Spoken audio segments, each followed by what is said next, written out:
I think the first thing that I noticed about him was how much he loved Jordan, and him and Jordan were kind of attached at the hip when I first met them.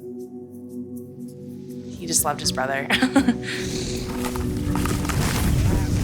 He was my best snowboard buddy. Skateboard together, and as kids we'd get dropped off at the skate park in the early morning and hang out till the very end of the day. It wasn't just good enough to climb up a hill, but we had to find the biggest tree on that hill and climb up to the top of that and then almost get stuck or almost fall down. But it had to be kind of extreme or have some risk to it, or it was boring to us. It wasn't as fun. He could just kind of leave the city, leave all of his worries behind, go be out in nature. It made me feel so carefree when I was with him.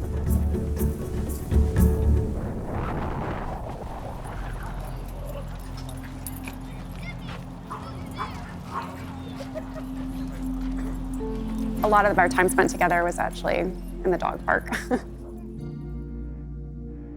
It was just the softest I would ever see my brother, is when he was with his little dogs or my little dog. He was the messiest person I've ever met in my entire life, hands down. Yeah, the kitchen, just wow, unbelievable.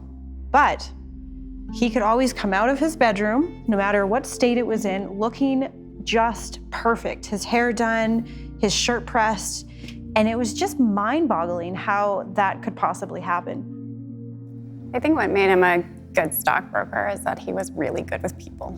He couldn't sleep some nights because he knew that people's lives would be affected by the stock market, and that was really hard for him to deal with.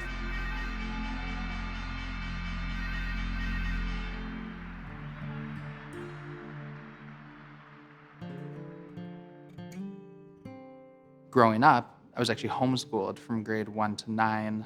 My adopted parents, John and Pam, they adopted 7 children. They homeschooled all of us. They were very rigid in their mentality. There's a certain standard of what was acceptable and what you were expected to be. And if you fell short of those standards, then you're not worthy, you're not valuable, and even worse, you deserve punishment for that.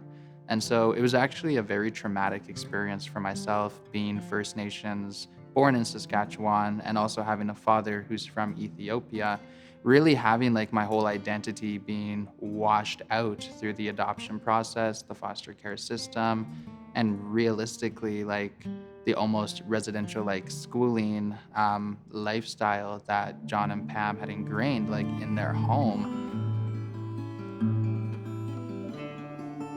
Music actually really helped me through that space of my life, being 15, 16, being a little awkward. I always asked John and Pam, I said, look, I'd really love to play the guitar. And they're like, no, you can't play the guitar until you get to this certain level of piano. And I was just like, fine, buy me a guitar and I'll teach myself.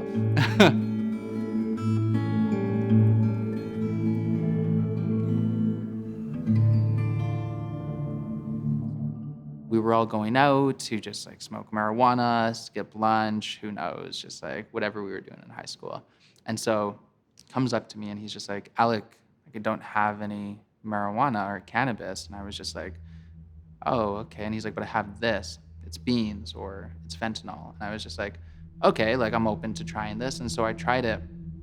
And honestly, at that moment, I felt like that was almost the beginning of me becoming enslaved. After I experienced the first the rush or the high or the feeling from these substances, a part of my brain just told me oh, why have you wasted your time with other things and this when this feels so good? When we were in grade 9, 10, we were doing a lot of drugs together, kind of recreationally for fun.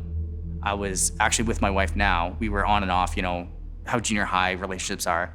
I sent her a big long message saying I really love you and, here's what I've been doing and this is all the stuff I've been getting up to. And she saw that and she's like, holy shit, bye. So, we broke up. And then to me, that was a big wake-up call, and kind of got away from that stuff.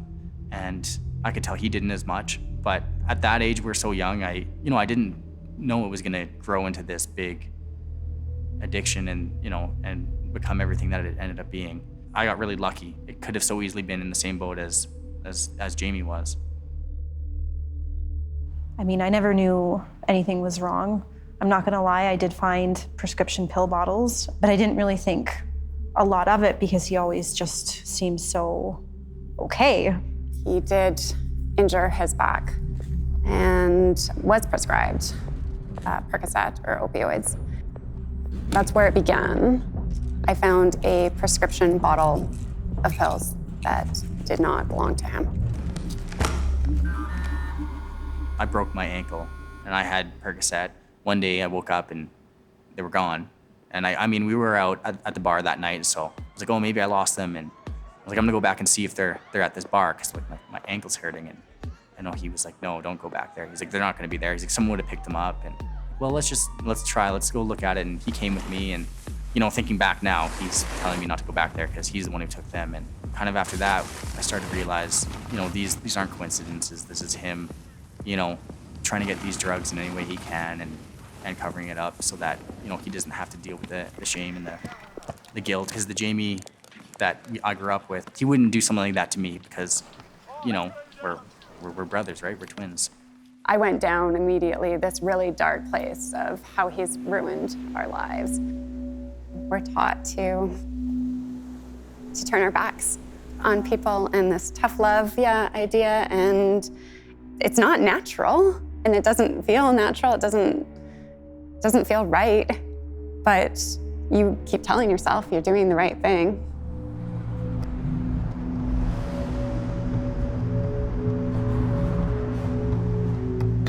I really shamed him. Maybe, I don't think it would have changed maybe anything, maybe it would have, but that moment, I wish I could take it back. In a relationship with someone with addiction, they don't want to cause any more damage than they've already done, so they're gonna tell you things that are gonna make you happy no matter if it's a lie or not. And we had gone through so much together, I just didn't understand why he was lying to me in the first place. I knew everything about him, so there was nothing he could say that would make me love him any less. I do think he tried. He wanted to get better, and I think that's such a heartbreaking situation when someone wants it, but there's just no path to be able to access it. Especially whenever he would relapse again, he felt a huge amount of shame and guilt. He did a really good job of kind of separating us, because if we had talked, then maybe we all would have known what was going on. He didn't feel he could tell anyone what was happening. Somebody could have explained harm reduction to us, could have explained to us what it meant to be addicted to opioids, and how these fundamental changes were happening in his brain, and how sick he was going to get when he was trying to come off, and how that natural survival mechanism in the brain would kick in to alleviate that pain. We had zero understanding, so it made it impossible for us to understand Nathan. Every single time he relapsed, it was just that feeling, in the pit of your stomach. Here we go again.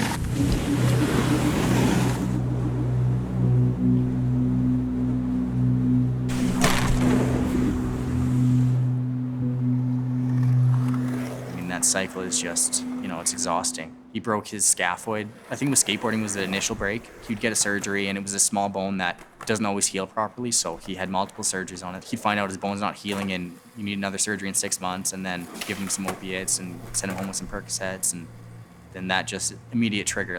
No addict is gonna be okay, I'm just gonna take this one bottle of pills, and then I'm gonna go back to being sober. It's near impossible, I would say. The most trauma he was dealing with was things he had done in the heat of his addiction. He had been doing drugs for days. He was in a little bit of a psychosis, and he felt the need to leave the house immediately. He found the nearest car and just started driving. The police inevitably found him. If anyone is doing things when they're in a psychosis, it shouldn't be met with criminalization. I think it should be met with some mental health supports.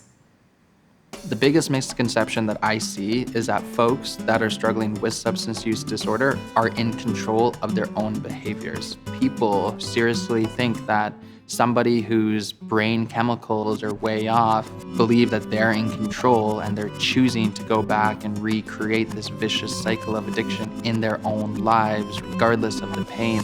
No, that's not how it works. The scariest thing is when he would barely come to after overdosing, and then they would send him out. It was basically just, okay, bye, and he hadn't even got his wits about him yet. We would try and get him into a detox, and it would be full, and he'd have nowhere to go. I remember being sick from withdrawal, pretty much on a weekly basis. I remember turning to some crime and just turning to other ways of trying to make money to be able to buy more fentanyl. And I was headed down a really, really dark path. That window of me thinking that things were gonna be okay and then me making a decision that I knew I would regret was slowly becoming shorter and shorter and shorter. Went to Canberra and we kind of walked by the river, and we just took pictures. We were just kind of being silly, and he was being really loving that day too, weirdly loving. But then that night, gave him a call. We were supposed to hang out the next day. He was like, I don't know, I think I'm gonna relapse tonight. And so I was just really frustrated. I just kind of hung up the phone, and then the next morning at 11 a.m. I got the call that he had passed away. So the final cause of death was found to be carfentanil, fentanyl, bupropion, and alprazolam toxicity, and the manner of death being accidental. I guess my regret would be that I wasn't there. I mean, just so he knew that I still loved him. Had I known everything I do now, I would have known that, no, this is gonna be hard no matter what, but that the one thing that I can do is still love my brother. And I just, at that time, I just couldn't.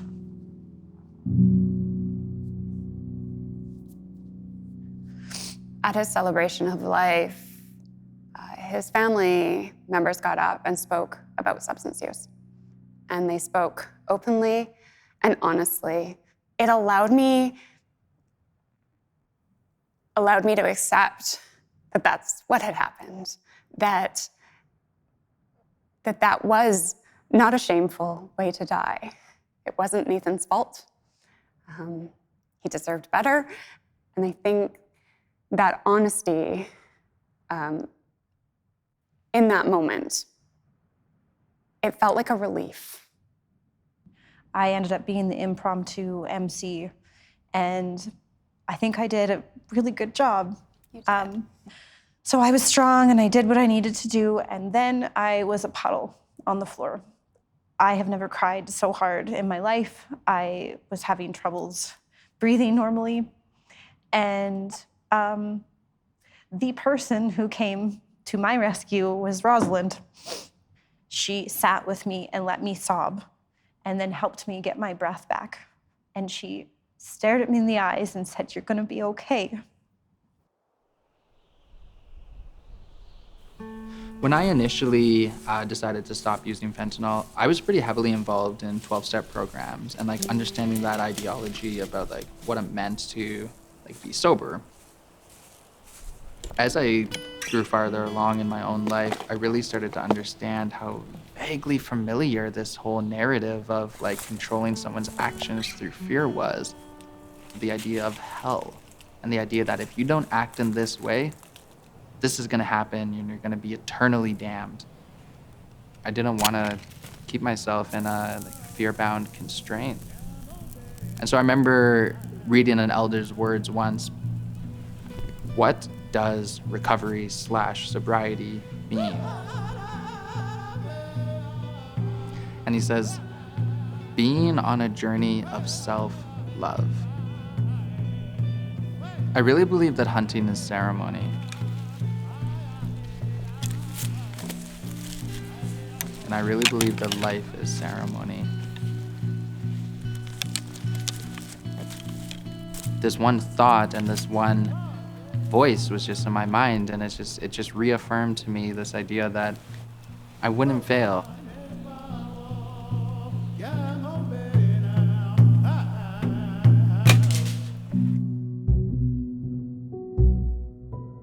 We wanted to do something to end stigma, that we wanted people to be able to talk about addiction, that it shouldn't be something that we're considering shameful, that it is something that it happens to so many people. We just don't talk about it. If we collectively change our perception of addiction and we see the person first, we will remove the mask of shame that so often prevents people from getting the help that they need and the help that they deserve.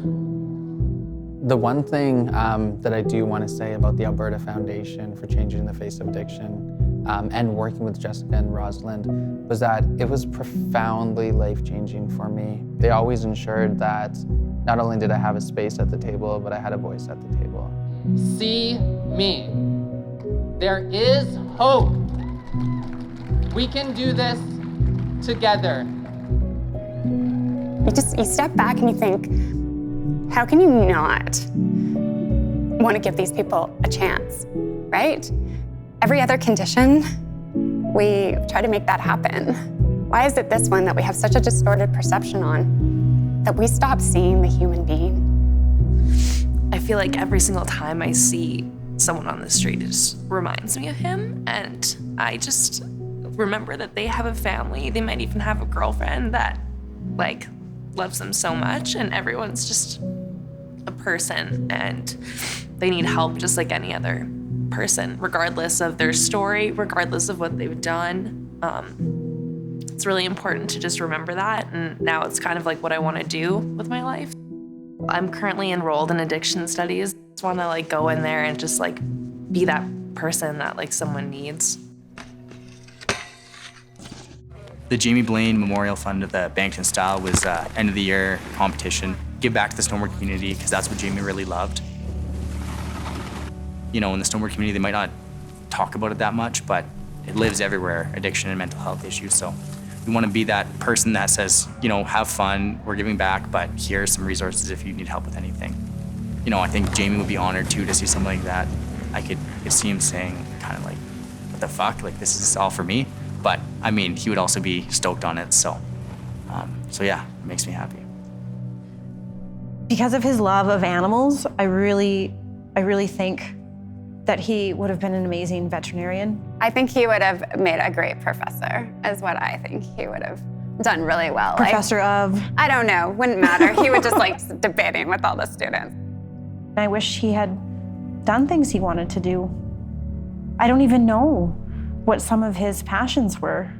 I love salsa dancing. It really felt like a culmination of like almost all things music. And the other thing too that I love about salsa dancing is the folks who you're dancing with. It's a very intimate encounter, and sometimes when you dance with a complete stranger, it gives a level of like fluidity to life. You're executing these movements, and then it's just like you finish as soon as the drum just like strikes the last beat. Boom, there's a dip. And then your mind is just blown. Jamie has taught me to be such a more caring, empathetic person, and he was so funny, and he just like taught me just to, when things get tough, like you can always just find something to laugh at, you know? I want to sit here and own my grief. I want to remember him, the good and the bad. I don't need someone to tell me everything's going to be okay. I don't need someone to tell me they're sorry for my loss. I want someone to say, "What was your brother like?" That's what I want.